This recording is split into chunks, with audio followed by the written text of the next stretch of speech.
नमस्कार मित्रांनो, मी आहे प्रथमेश आर्यमाने. मी आत्ता आहे आमच्या गुहागर तालुक्याच्या एका गावामध्ये. आमची कोकणची माणसं, गावातली माणसं इतकी साधीभोळी असतात ना की तुम्ही विचार पण नाही करू शकत. आत्ता काय झालं आहे, माझ्या पुढे एक वॅगनर आहे आणि मध्ये एक दादा आहे. त्याची कदाचित बायको किंवा कोणतरी आहे. तिला घेऊन तो बाईकवरनं चालला आहे आणि बिचारा इतका साधाभोळा आहे. पाठीमागे माझी गाडी आहे, पुढे वॅगनर आहे, पाठीमागं मध्ये तो आहे, त्याच्या मागे आपली एक्स्टर आहे. तर दादाला असं टेन्शन आलं आहे की अरे बापरे, ह्या एक्स्टरला आणि त्या वॅगनरला ओव्हरटेक करू की ह्यांना जाऊन देऊ का, मी काय करू. तो सारखा मध्ये मध्ये मागे बघतोय.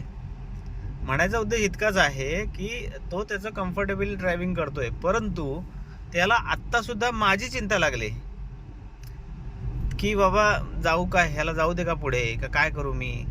तो असा कन्फ्युजन थोडंसं त्याच्यामध्ये, त्या मानसिकतेमध्ये आहे. मला कळतंय ते, म्हणून मी पण थोडंसं स्पीड कमी केला. चलो आता बघा 34च्या स्पीडला मी आहे, त्याच्यासाठी म्हणून मी 34चा स्पीड केला आहे. तर बघा बिचारा इतका साईडनी गाडी चालवतोय. पण सांगायचा उद्देश असा की इतकी साधी मुळं माणसं आहेत आपल्या आमच्या कोकणामध्ये की कायम दुसऱ्याचा विचार करणार, कायम लोकांचा विचार करणार आणि स्वतःचं कम्फर्ट घालवणार. तो आता गेलाय दादा माझा.